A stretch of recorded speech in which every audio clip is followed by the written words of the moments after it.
जब कोई राधा बाबा से कभी कोई दक्षिणा देने की बात आई, एक बार राधा बाबा ने भागवत सुना तो कहा भाई भागवताचार्य को दक्षिणा देनी चाहिए, कोई दक्षिणा देगा? पर धर्म की कमाई का, अगर पाप की कमाई का दिया तो समझ ले किसी की जेब। एक जो घास खोदना सेवा करना, तो उसने कहा बाबा 50 पैसा या 100 रुपया हम दे सकते हैं। बोले हाँ बस इतना ही काफी है। बाबा ने लिया और कहा भागवताचार्य जी से ये है दक्षिणा। वो तो केवल बाबा को प्रसन्न करने के लिए सुनाने आए थे, उनका अर्थ से कोई मतलब नहीं। हिम्मत नहीं पड़ी किसी की 10-5 रुपया देने की, केवल वो एक घास खोदने वाला, बाबा मेरी कमाई धर्म की है, ये 100 रुपया या 50 पैसा, चाहो तो 50 ले लो 50 पैसा, या चाहो तो 100 रुपया, इससे ज्यादा हमारे पास व्यवस्था भी नहीं। ये दान वही जो मेहनत के द्वारा किया हुआ। फिर दूसरे यम, आगे नम्रता। नम्रता विद्या विनयम ददाति। आज पढ़ लिख करके उद्दंड बनते हैं, पढ़े लिखे।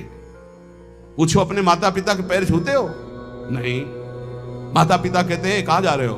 बोले आप अपना देखो, हम स्वतंत्र हैं, हमारा जीवन अपना, हम जो कर रहे हैं वो तुम्हारा अधिकार नहीं। ये है विद्या, ये है विनयम ददाति, ये है विनय। कठोर शब्द बोल रहे हैं माता पिता को, उद्दंडता पूर्वक व्यवहार कर रहे हैं, गुरु का उपहास कर रहे हैं, टीचर का उपहास कर रहे हैं। बच्चों को देखो ना, टीचर का उपहास कर रहे हैं। नम्रता विद्या से आती है। विद्या विनयम ददाति। पढ़ना लिखना ये तभी सार्थक है जब विनय आ जाए। उल्टा हो रहा है, जितना विद्या घमंड बढ़ता चला जा रहा है, अहंकार बढ़ता चला। विद्या रूप महत्व कुल धन जौवन अभिमान, कुछ नहीं मिला, कोई विद्या नहीं। जो जितना विवेकवान, जितना विद्यावान, उतना विनयी पाया गया, घमंडी नहीं पाया गया। क्या उल्टा होता है? क्यों उल्टा होता है? क्योंकि गुरुजनों के चरणों में बैठकर विद्या नहीं ली गई है। इसीलिए पहले गुरुकुलों में भेजा था महापुरुषों के समीप, कि वहां विद्या विनय प्रदान करती थी। रजोगुण रहित जीवन, ऋषियों के समुदाय में एक भागवतिक वातावरण। नम्रता। फिर है सबसे प्रीति। सब जीवन सुप्रीति रीति निभाता अपनी, सबसे प्रेम का व्यवहार, लेकिन निष्काम, किसी से कोई कामना नहीं। फिर यम में आता है प्रसन्नता। संतुष्टायन के, हर स्थिति में तुम्हारा मन प्रसन्न होना चाहिए। फिर मधुर वाणी, जब बोलो हंस बोले बहु मान दे, परुख वचन कबहु न कहाए।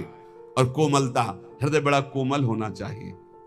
ये 10 लक्षण यम कहलाते हैं। कहा जाता है ना, यम नियमों का पालन करने से ही भगवत प्राप्ति होती है। तो अक्रूरता, क्षमा, सत्य, अहिंसा, दान, नम्रता, प्रीति, प्रसन्नता, मधुरवाणी, कोमलता, ये 10 यम हैं और ये 10 नियम हैं। शरीर की पवित्रता, वस्त्र की पवित्रता और मन की